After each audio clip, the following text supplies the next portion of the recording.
Unlock merupakan film yang mengkritik penggunaan sosial media, terutama dalam hal ini menjaga privasi atau password, yang jika diberikan sembarangan bisa berakibat fatal. Namun yang membuat menarik justru elemen thriller di film ini, di mana karakter utama akan dimata-matai oleh pria misterius yang diduga sebagai pelaku pembunuhan berantai. Sebelum lanjut ke pembahasan, boleh support kita melalui Sosiabas dan bisa juga join jadi member untuk mendapatkan berbagai keuntungan yang sudah kita tawarkan.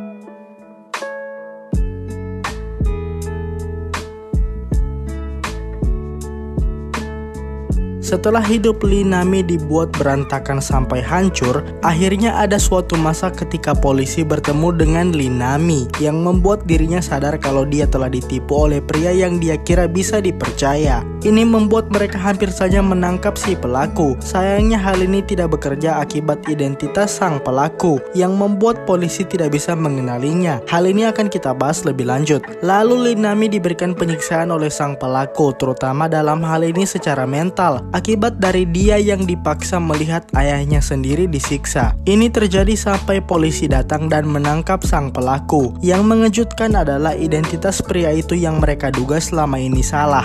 Yang diduga Jun Yong anak dari salah satu detektif, namun justru Jun Yong merupakan korban pertamanya. Lalu si pelaku menggunakan identitas Jun Yong untuk menyamar. Jadinya sebenarnya Jun Yong telah lama mati. Ini menjadi alasan kenapa dia tidak ditangkap saat di jalan, karena sang ayah tidak mengenali pria ini sebagai Jun Yong, sehingga mereka melepaskannya lalu membuat dia bebas untuk sementara. Walaupun akhirnya dia berhasil ditangkap sekaligus sedikit dibuat merasakan penderitaan di ending. Kendati begitu pun diperlihatkan di ending kalau identitas dari sang pelaku ini belum terungkap. Polisi masih menunggu dia untuk pulih dari semua luka untuk nantinya mengidentifikasi siapa sebenarnya pria ini. Sementara itu Lee Nami kini menjalani hidup normal kembali, tentu saja bersama ayahnya yang berhasil selamat. Jadi tidak hanya soal menjaga password yang dikritik di film ini, melainkan penggunaan identitas yang bisa digunakan secara salah. Terakhir masih jadi pertanyaan bagi beberapa orang, kenapa Lee Nami yang terpilih oleh sang pelaku untuk dikacaukan hidupnya? Jika ingin mendapatkan jawaban pasti sebenarnya sudah diterangkan sendiri di film, yaitu bahwa kebetulan HP Lee Nami yang jatuh